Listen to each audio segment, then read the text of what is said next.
Let's make this episode a special one by just being ourselves and loving ourselves just the way we are.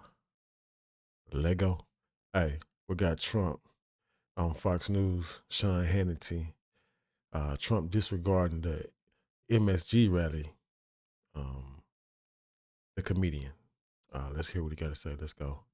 Got to stay in the loop. Got to stay messy. Got to stay on top of the business. You heard me?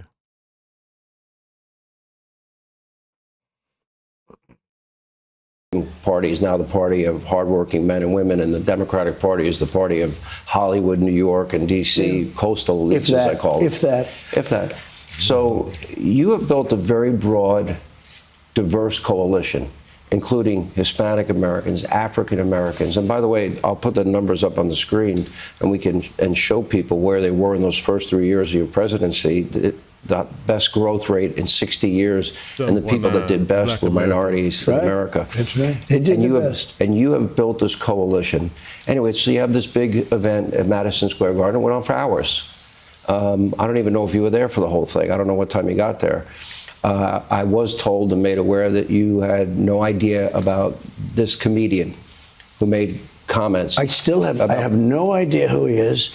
Somebody said there was a comedian that joked about Puerto Rico or something, and I have no idea who he is. Never saw him, never heard of him, and don't want to hear of him. But I have no idea. They put a comedian in, which everybody does. You throw comedians in. You don't vet them and go crazy. It's nobody's fault. Just like they had one. George Lopez saying his little joke about when Trump build that wall, you better build it in one day. If you don't build it in one day, that stuff gonna be gone. But somebody said some bad things. Now, what they've done is taken somebody that has nothing to do with the party, has nothing to do with us, said something, and they try and make a big deal. But I don't know who it is. I don't even know who put him in. And I can't imagine it's a big deal. I've done more for Puerto Rico than any president, I think, that's ever been president. Yeah, talk your shit. When the hurricanes came, I rebuilt. I helped them rebuild their electrical system. I helped them rebuild dams and everything else. That place was hit by so many hurricanes. It's almost like Hurricane Alley. I've never seen anything like it. And Puerto Ricans love me because I was the president that stood up for them more than any president. I've had great relationships with Hispanics, but I've had really great relationship with Puerto Rico and people from Puerto Rico. They love. Every time I go outside, I see somebody from Puerto Rico. They give me a hug and a kiss. I gave them more money. Hey, y'all not famous. We not famous like Trump, man. Every time we go outside, Puerto Rico to give them a hug and a kiss. You heard me? I sent a hospital ship when they had one of the big hurricanes. They had no hospitals. The hospitals were wiped out. I sent the big Mercy ship. I sent it to Puerto Rico fully equipped.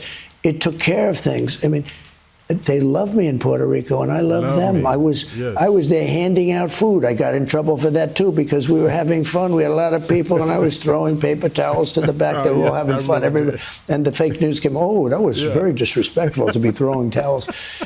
No, I have unbelievable. Oh, that was very disrespectful, throwing towels. Hey, man. Unbelievable good relationship with Puerto Rico and the Puerto Rican people. Who this comedian was, I have no idea. You wish he wasn't there? Yeah, I mean, I don't know if it's a big deal or not, but I don't want anybody making nasty jokes or stupid jokes. I mean, probably he shouldn't have been there, Let me ask this. It seems to, as we... Okay. Stand down. He told the comedian, stand down. You know what I'm saying? Hold tight, stand down. Whatever the fuck. You know what I'm saying? Shut your ass up. Come down.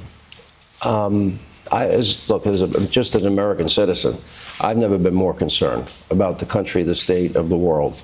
Especially, we got war in Europe, we got war in the Middle East. We have a presidential candidate that talks about mandatory gun buybacks and no fracking and no drilling. It talks actually about confiscation of your guns. That's correct. Not a buyback. That's what it is. They're going to confiscate your guns. Okay. If she wins, they will confiscate your guns. And the new Green Deal, $93 trillion, eliminate the filibuster, eliminate private health insurance, sex change operations, and amnesty for illegals. All of this, it didn't get covered by the press. However, at the end of the day, if you win, this is going to be about the borders, energy, It's going to be about the economy. It's going to be about law and order, healthcare, safety, security. It's going to be about healthcare, taking care of people. It's going to be about things other than what you would typically. Did you hear that, American people? That said he's going to be killing people. He's going to be taking care of people. Health. I think coming from me. We're going to take care of our borders immediately, day one. We're going to drill, baby, drill. We have more liquid gold than anybody else, including Saudi Arabia. Bigger than last time, because you made us energy independent for the first time You in were 75 energy independent. years. We would have been energy dominant. Well, I'll tell you, Anwar in Alaska, I got it approved. Reagan couldn't do it. This is the biggest find anywhere in the world. It's the size of Saudi Arabia. Some people say it might even be bigger. Think of it. Saudi Arabia in our country, Alaska, they were already, I got it approved. Saudi Arabia. Habibis. They got everything done. Biden comes in. The first thing he does is end it. We would have been supplying oil and gas to China, to all of Asia. China. It's Alaska, to Japan. It would have been unbelievable. We would have been paying down debt. He comes in and he rejects it because the environmentalists reject it. It has nothing to do with the environment. It's good for the environment. When you say energy dominant, would you be able to ratchet up production, natural gas, oil, coal, very quickly, where we could provide all the energy needs to, say, Western Europe? Yeah. And that means Vladimir Putin would be cut off? We would have taken over Western Europe.